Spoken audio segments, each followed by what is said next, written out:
Bismillahirrahmanirrahim. Assalamualaikum warahmatullahi wabarakatuh.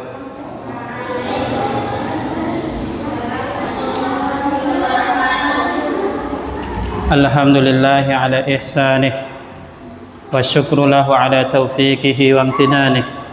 Ashhadu an la ilaha illallah wahdahu la syarika lah ta'ziman li sya'nih wa ashhadu anna Muhammadan abduhu wa rasuluhu ad-da'i ila ridwanih wa ala alihi wa ashabihi wa ikhwanihi wa ba'd.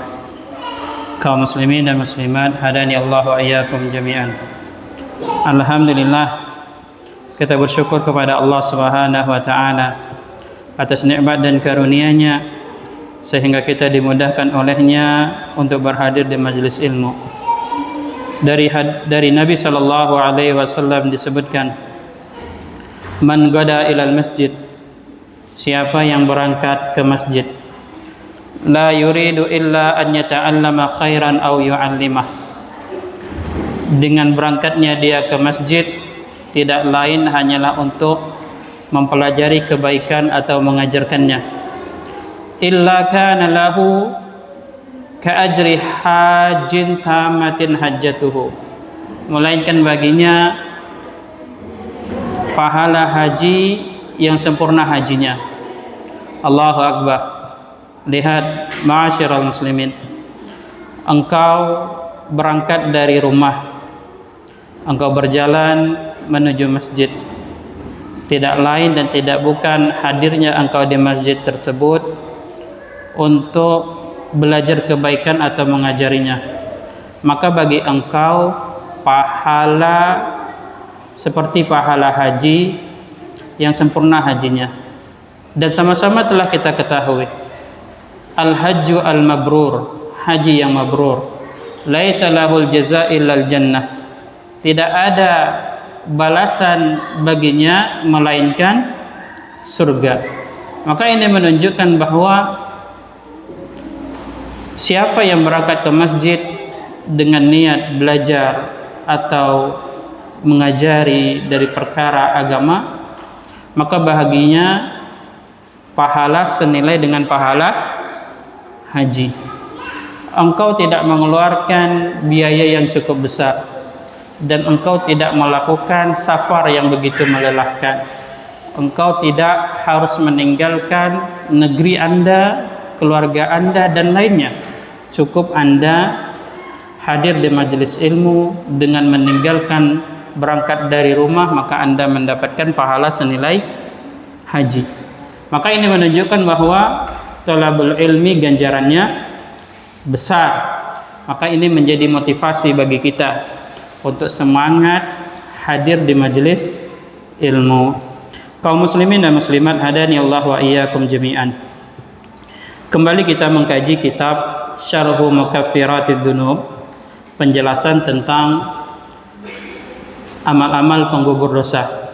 Tentunya setiap kita pasti terjatuh dalam kubangan dosa dan maksiat, dan tentunya kita ingin membersihkan jiwa kita daripada kotoran dosa dan maksiat. Oleh karenanya pada pertemuan yang lalu-lalu, alhamdulillah kita telah selesai mengkaji dampak-dampak dosa dan maksiat, dan kita mulai untuk terhindar daripada. Maka pada pertemuan ini dan kita akan membahas amalan-amalan penggugur dosa. Penulis kitab hafizahullah ta'ala mengatakan, ratun katsiratun fid dunya wal barzakhi wal akhirati. Dosa-dosa itu memiliki penggugur-penggugurnya yang sangat begitu banyak di dunia, di barzakh dan di akhirat. Berarti penggugur dosa itu terbagi menjadi 3 bagian.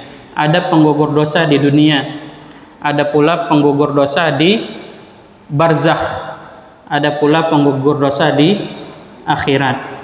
wa qad dzakaraha ahlul ilmi bi adillatiha minal kitabi was sunnah. Dan sungguh para ahli ilmu, para ulama kita telah menyebutkan penggugur-penggugur dosa di dunia, di barzah dan di akhirat berdasarkan dalil dari Al-Quran dan Sunnah Nabi Sallallahu Alaihi Wasallam. Minhum Ibnu Taimiyah wa Ibnul Qayyim. Di antara ulama yang menyebutkan penggugur-penggugur dosa tersebut, mereka adalah Ibnu Taimiyah dan Ibnul Qayyim rahimahumullah. Qala Ibnu Taimiyah, Ibnu Taimiyah rahimahullahu taala, beliau berkata, wal mu'minu idza fa'ala sayyi'atan, seorang mukmin apabila melakukan suatu dosa, suatu kesalahan, suatu maksiat, fa inna uqubataha tandafi'u anhu bi asrati asbabin hiya, maka hukuman daripada dosa dan maksiat, hukuman daripada kesalahan tersebut bisa dipadamkan, bisa dileburkan, bisa digugurkan dengan 10 sebab. Yang pertama, at-taubatun nasuh, taubat nasuha. Yang kedua, al-istighfar, istighfar, minta ampun kepada Allah Subhanahu wa taala. Yang ketiga, al-hasanatul mahiyat, amalan-amalan kebaikan, amalan-amalan kebajikan yang dapat menjadi penggugur, penghapus kejelekan-kejelekan. Yang keempat, doaul akhyar, doa orang-orang pilihan, doa kaum mukminin, doa orang-orang saleh. Yang kelima, an yuhdiya lahu ikhwanahu al-mu'minun min thawabi a'malihim ma yanfa'uhu Allahu bihi, pahala dari amal saudara sesama mukmin yang dihadiahkan untuknya. Maknanya ada orang yang beramal kebaikan, namun amalan kebaikannya ini ditujukan untuk si mayit pahalanya, maka ini termasuk mukaffiratun dzunub, penggugur-penggugur dosa. Yang keenam, al-masaibu wal amrad, musibah-musibah yang kita dapatkan selama di kehidupan dunia. Ini rupanya adalah penggugur dosa-dosa, wal amrad, dan penyakit-penyakit yang kita derita selama kita hidup di dunia. Ini semuanya adalah penggugur-penggugur dosa. Kemudian yang ketujuh, ma yahsulu fil qabri minal fitnati war raw'ati wad daghtah, apa yang terjadi di alam kubur, seperti fitnah kubur, seperti ketakutan dan himpitan kubur, maka ini semuanya adalah penggugur dosa. Ini menurut Ibnu Taimiyah rahimahullah. Kemudian yang kedelapan, syafa'atu nabiyyina Muhammadin sallallahu alaihi wasallam wa ghairihi fi ahli dhunubi yaumal qiyamah. Syafaat Nabi kita Muhammad sallallahu alaihi wasallam dan lainnya untuk para pelaku dosa pada hari kiamat. Yang kesembilan, ahwalu yaumil qiyamati wa karbiha wa syada'idiha, kengerian pada hari kiamat, kesusahannya dan kedahsyatannya. Ternyata pada hari kiamat juga terdapat penggugur-penggugur dosa. Dan yang terakhir, yang ke-10 adalah rahmatu rabbil alamin, rahmat dan ampunan, kasih sayang Allah Subhanahu wa taala, Rabb semesta alam. Disebutkan di dalam kitab Majmu' al-Fatawa, Ibnul Qayyim rahimahullahu taala berkata, at-tamhisu yakunu fi darid dunya bi arba'ati asya', penghapusan dosa pada kehidupan dunia ini dapat dilakukan dengan 4 cara. Bitaubati wal istighfar wa amalil hasanati al mahiyah wal masaibil mukaffirah. Yang pertama dengan taubat, yang kedua dengan istighfar, yang ketiga dengan melakukan amalan kebaikan yang menggugurkan amalan keburukan. Kemudian yang keempat adalah musibah-musibah yang menjadi penggugur dosa. Fa'in mahasathu hadhil arba'ati wa khalasathu kana minal ladzina tatawaffahumul malaikatu thayyibin yubashshirunahum bil jannah. Apabila dengan 4 perkara ini dosa-dosanya telah terhapuskan, maka dia telah selamat. Merekalah orang-orang yang diwafatkan oleh para malaikat dengan cara yang baik, dan mereka diberi kabar gembira oleh para malaikat dengan surga. Wa in lam tafi hadhil arba'atu bitamhisihi, kalau kiranya dengan 4 cara tadi ini tidak selesai, dosa-dosanya terhapuskan, tergugurkan, muhisa fil barzakhi bisalasati asya, maka dosa-dosanya digugurkan dengan 3 perkara di alam barzakh. Ahaduha, yang pertama, salatu ahlil imani al janazata alaih, orang-orang yang beriman mensolatkan jenazahnya. Ini dia, orang-orang beriman mensolati jenazahnya. Ini yang pertama. Yang kedua, wastighfaruhum lahu, dan orang-orang yang beriman minta ampun kepada Allah Ta'ala untuk si mayit. Wa syafa'atuhum fihi, kemudian yang ketiga, syafaat orang-orang yang beriman kepada si mayit. Asani, perkara yang kedua, tamhisuhu bi fitnatil qabri wa rawatil fitan wal usrati wal intihar wa tawabi dzalik. Apa yang ditemukan oleh si mayit ketika dikubur berupa fitnah kubur, ujian kubur, kemudian himpitan kubur, ini semuanya adalah penggugur dosa. Ats-tsalis, ma yuhdi ikhwanuhul muslimuna ilaihi min hadayal a'mal min as-sadaqati anhu wal hajj was-siyam, apa yang dihadiahkan oleh orang-orang yang beriman pahalanya kepada si mayit, berupa sedekah, berupa haji, berupa puasa dan yang lainnya.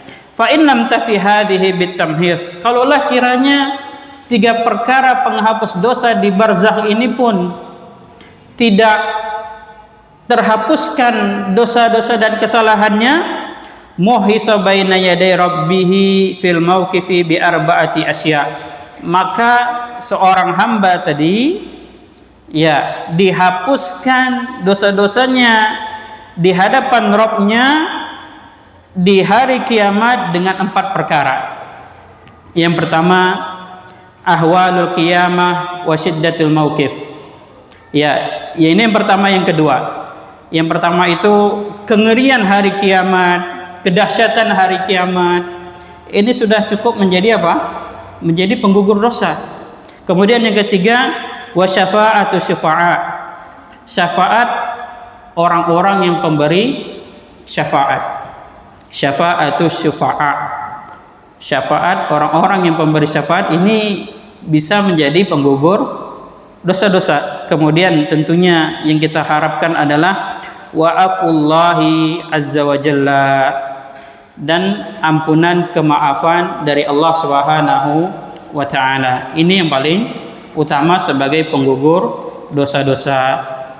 Kemudian penulis kitab hafizahullah ta'ala mengatakan, wa ilaika tafsilu hadhil mukaffirat, dan berikut ini adalah penjelasan tentang penggugur dosa-dosa.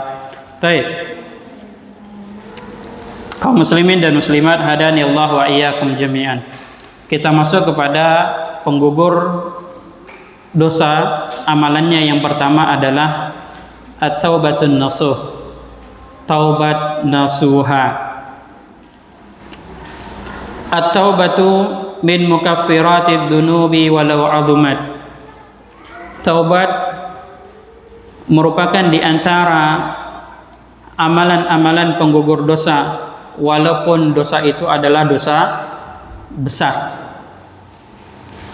Jadi ketika seorang hamba melakukan dosa besar, sebesar apapun dosa-dosanya, kalau dia bertaubat kepada Allah Subhanahu wa taala, maka taubatnya itu menjadi penggugur dosa-dosanya, meskipun dosa yang dia telah lakukan itu adalah dosa besar.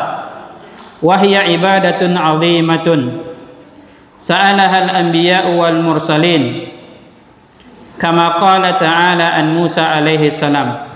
Taubat adalah ibadah yang sangat agung yang dilakukan oleh para nabi dan rasul, sebagaimana firman Allah Ta'ala tentang Nabi Musa alaihi salam, subhanaka tubtu ilaika wa ana awwalul mu'minin. Maha suci engkau ya Allah, tubtu ilaika, aku telah bertaubat kepadamu, wa ana awwalul mu'minin, dan aku adalah orang yang pertama orang-orang yang beriman. Nabi Musa alaihi salam bertaubat, minta ampun kepada Allah Subhanahu wa taala dengan ia mengatakan, subhanaka tubtu ilaika wa ana awwalul mu'minin. Wa amara Allahu biha ibadahul mu'minin, dan Allah Subhanahu wa taala memerintahkan hamba-hambanya yang beriman untuk bertaubat. Faqala, Allah Subhanahu wa taala berfirman, wa tubu ilallahi jami'an, dan bertaubatlah kalian kepada Allah semuanya, ayyuhal mu'minun, wahai orang-orang yang beriman, la'allakum tuflihun, agar kalian beruntung. Maka lihat, seseorang yang bertobat kepada Allah Subhanahu wa taala adalah orang-orang yang beruntung. Berarti ini menunjukkan bahwa orang-orang yang enggan bertobat kepada Allah Subhanahu wa taala adalah orang-orang yang merugi. Wa raghaba fiha subhanah, dan Allah Subhanahu wa taala memuji, memotivasi orang-orang yang bertaubat. Dan Allah Subhanahu wa taala memotivasi kita untuk bertaubat. Faqala, Allah Subhanahu wa taala berfirman, innallaha yuhibbut tawwabin, sesungguhnya Allah mencintai orang-orang yang bertaubat. Lihat, siapa di antara kita tidak ingin menjadi orang yang dicintai oleh Allah Subhanahu wa taala? Tentunya kita semua ingin menjadi orang yang dicintainya. Maka di antara bentuk agar kita dicintai oleh Allah Subhanahu wa taala adalah untuk bertaubat. Tentunya Allah katakan innallaha yuhibbut tawwabin, agar kita bertaubat, agar kita menyadari akan dosa dan maksiat yang telah kita lakukan. Kenapa Allah Subhanahu wa taala mengatakan innallaha yuhibbut tawwabin? Agar ini menjadi motivasi bagi kita untuk bertaubat kepada Allah Subhanahu wa taala. Karena ada di antara hamba-hamba Allah yang dia berputus asa dengan rahmat Allah, dan dia merasa aku telah banyak melakukan dosa dan maksiat, enggak mungkin rasanya diriku ini diampuni oleh Allah Subhanahu wa taala.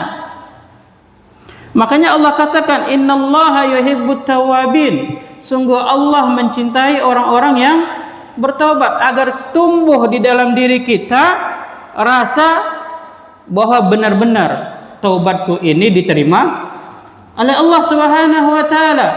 Innallaha yuhibbut tawwabin, Allah taala mencintai orang-orang yang bertaubat, agar kita tidak berputus asa dari rahmatnya. Wa wa'ada bitabdili sayyiati man taba ila hasanat, dan Allah Subhanahu wa taala telah menjanjikan Allah ganti keburukan orang-orang yang bertaubat dengan kebaikan-kebaikan. Allah taala mengatakan illa man taba wa amana wa amila amalan salihah fa ulaika yubaddilullahu sayyiatihim hasanat, melainkan siapa yang bertaubat dan beriman dan beramal dengan amalan saleh, faulaika, maka merekalah Yubaddilullahu sayyiatihim, Allah ganti keburukan-keburukan mereka hasanat, dengan kebaikan.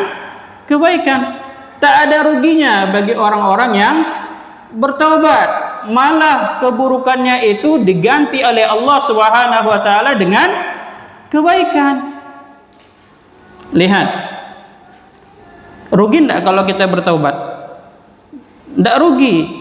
Malah kalau kita bertaubat, kita menjadi orang yang beruntung, karena Allah taala sendiri yang mengatakan, wa tubu ilallahi jami'an, dan bertaubatlah kalian semua kepada Allah seluruhnya, ayyuhal mu'minun, wahai orang-orang yang beriman, la'allakum tuflihun, agar kalian menjadi orang-orang yang beruntung. Kemudian kita lihat apa makna taubat. At-taubatu hiya ruju'un nafsi ila fi itta'ah ma'a nadamatin ala madin sayyi'in. Taubat adalah kembalinya diri, kembalinya jiwa kepada ketaatan disertai dengan penyesalan terhadap kejelekan-kejelekan pada masa yang lalu. Jadi kalau kita sudah memantaskan diri mengatakan saya bertaubat, maka kita sesali keburukan-keburukan yang pernah kita lakukan dan kembali menuju ketaatan. Ini adalah makna taubat. Wahya ghanimatun baridah, dan taubat itu adalah ghanimah baridah, harta rampasan perang yang diperoleh tanpa melalui pertempuran. Lihat, taubat adalah ghanimah baridah. Taubat adalah harta rampasan perang yang diperoleh tanpa melalui pertempuran. Ketika Anda bertobat, Allah Ta'ala hapuskan seluruh dosa-dosa Anda. Anda tidak perlu melakukan kebaikan-kebaikan, ketaatan-ketaatan yang lain. Cukup Anda bertobat kepada Allah, Allah ganti keburukan tersebut dengan kebaikan-kebaikan. Tentunya ini adalah ghanimah baridah. Anda mendapatkan harta rampasan perang tanpa harus melalui pertempuran. Senang tidak? Senang seharusnya. Tak perlu bercapek-capek dapatkan harta rampasan perang dengan berperang. Tapi Anda dapatkan harta rampasan perang didapatkan dengan cuma-cuma, tanpa harus berperang, tanpa harus bertempur. Inilah dia taubat. Disebutkan aslih ma baqiya min umrika, perbaikilah apa yang tersisa dari umurmu. Yughfar laka ma qad madha, maka diampuni bagimu apa yang telah lalu. Lihat, umur kita sudah berapa? Umur kita sudah berapa? Kita harus lakukan aslih ma baqiya min umrika. Perbaikilah oleh Anda apa yang tersisa dari umur Anda. Ini harus kita tulis ini dengan tinta emas. Aslih ma baqiya min umrika, perbaiki apa yang tersisa dari umur Anda. Karena setiap kita tidak tahu berapa umur kita yang masih tersisa. Namun sebelum nyawa sampai ke tenggorokannya, berarti kesempatan taubat masih ada. Sebelum matahari terbit dari tempat terbenamnya, berarti kesempatan taubat masih ada. Berarti Aslih ma baqiya min umrik, perbaiki apa yang tersisa dari umur Anda. Dan kita tidak tahu perkara tentang umur kita. Berarti mulai kapan kita perbaiki apa yang tersisa dari umur kita? Sekarang, detik ini. Tidak menunda-nundanya, tidak menunggu kata nanti-nanti, tapi sekarang. Aslih ma baqiya min umrika. Apa yang kita dapat?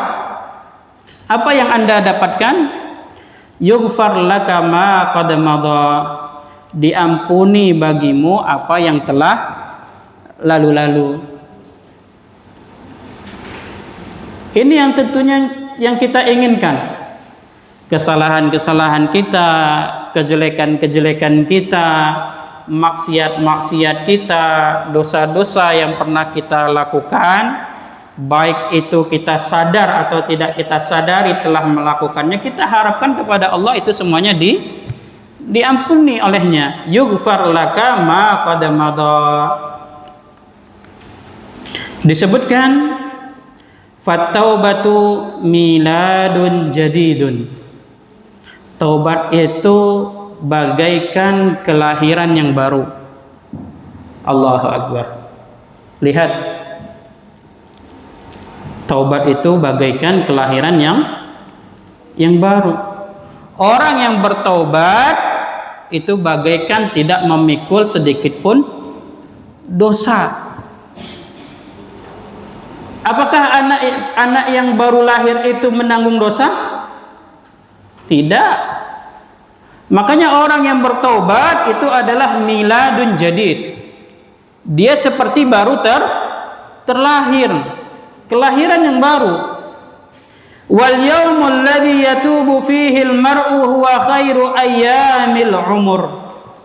Ini juga perlu kita catat.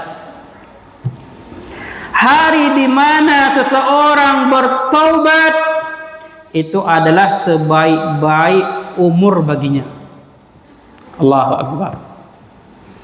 Wahai Anda, ketika Anda melakukan kesalahan dan Anda bertaubat, maka hari di mana Anda bertaubat dari kesalahan-kesalahan Anda itu adalah khairu ayyamil umur, hari yang paling terbaik di umur Anda. Wasa'atul lati yaftahu fiha Allah li'abdihi babat taubati wa yarhamuhu biha afdalu sa'ati hayatihi. Dan waktu yang Allah Ta'ala jadikan bagi hambanya itu adalah pintu taubat, dan Allah Ta'ala merahmatinya dengan taubatnya tersebut, afdalu sa'ati hayatihi. Waktu itu adalah waktu terbaik di dalam hidupnya. Allahu Akbar. Ini menunjukkan bahwa apabila Allah Subhanahu wa taala inginkan kebaikan bagi Anda, Allah berikan taufik kepada Anda untuk bertobat di waktu tersebut, maka itu adalah afdalus saati hayatihi. Itu adalah hari waktu terbaik bagi Anda di dalam kehidupan Anda. Kaum muslimin dan muslimat hadani Allah wa iyyakum jami'an. At-taubatu tasqulul qalba wa tajlihi mimma urida lahu min daranil qulub. Taubat itu dapat mengkilapkan hati. Taubat itu dapat membersihkan hati dari apa yang menimpanya berupa kotoran-kotoran hati. Jadi ini menunjukkan bahwa taubat itu suatu asbab yang dapat membersihkan hati kita, dan maksiat dosa tersebut adalah kotoran hati. Dengan seseorang bertobat kepada Allah, dengan itulah dia membersihkan kubangan kotoran-kotoran dosa dan maksiat yang menempel di hatinya. Qala sallallahu alaihi wasallam, Nabi sallallahu alaihi wasallam bersabda, innal abda, sesungguhnya seorang hamba, idza akhta'a khati'atan, apabila dia melakukan sebuah dosa, sebuah kesalahan, nukitat fi qalbihi nuktatun sauda, maka dititikkan di hatinya itu satu titik hitam. Berarti ini menunjukkan bahwa secara tidak langsung hati kita itu awalnya putih, bersih. Apabila seorang hamba berbuat kesalahan, berbuat dosa, berbuat maksiat, maka ditorehkan di hati yang bersih itu satu titik hitam, nuktatun sauda. Fa idza huwa naza'a wastaghfara wa taba. Kalau hamba tersebut dia tinggalkan kesalahan, dosa dan maksiatnya, dia beristighfar kepada Allah, dia bertobat kepada Allah, sukila qalbuhu, maka hatinya pun menjadi bersih. Titik hitam di hatinya dihapuskan dengan dia beristighfar, bertaubat, dan dia tinggalkan kesalahan yang telah dia lakukan. Hatinya pun menjadi bersih. Wa in 'ada zida fiha, kalau dia kembali melakukan kesalahan tersebut, zida fiha, maka ditambahkan titik hitamnya. Hatta ta'lu qalbahu, sampai-sampai hatinya itu dipenuhi dengan titik-titik hitam. Wa huwa ar-ran alladhi dzakarallah, dan tertutupnya hati tersebut dengan titik-titik hitam, itulah yang disebut dengan ar-ran, yang disebut oleh Allah Subhanahu wa taala, kalla bal rana ala qulubihim ma kanu yaksibun. Tidaklah sekali-kali, tetapi hati-hati mereka telah tertutupi dengan dosa-dosa makanu yaksibun, yang telah mereka lakukan. Qala Ibnul Jauzi, Ibnul Jauzi rahimahullahu ta'ala mengatakan, wuqu'ud dhanbi 'alal qalbi ka wuqu'id duhni 'ala thawbi,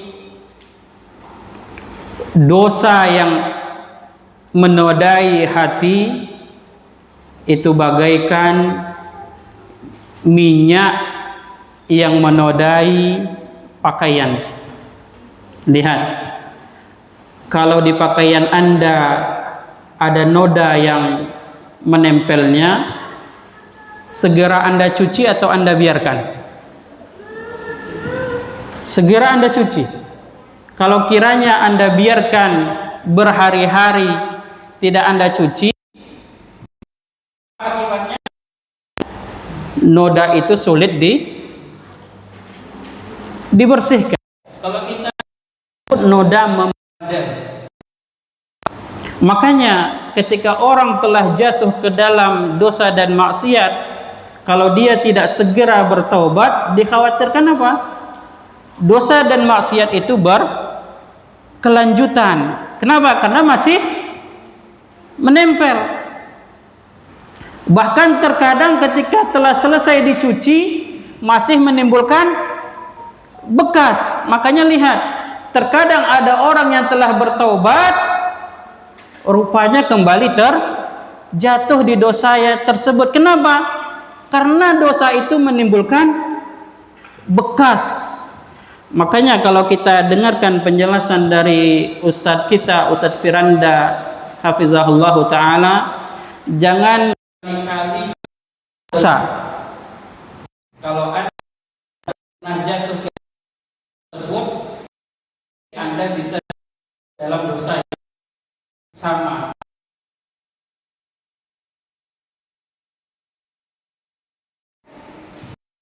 Untuk ditinggalkan. Makanya jangan ada kesempatan bahasa kita ada peluang, maka beristiazah kepada Allah Subhanahu wa taala, minta perlindungannya agar kita tidak terjatuh ke dalam dosa. Kita khawatir terjatuh ke dalam dosa yang sama. Kita tidak bertemu kepada Allah. In lam kalau tidak segera engkau bersihkan dosa tersebut, maka tentunya ya apa namanya, engkau tidak bersihkan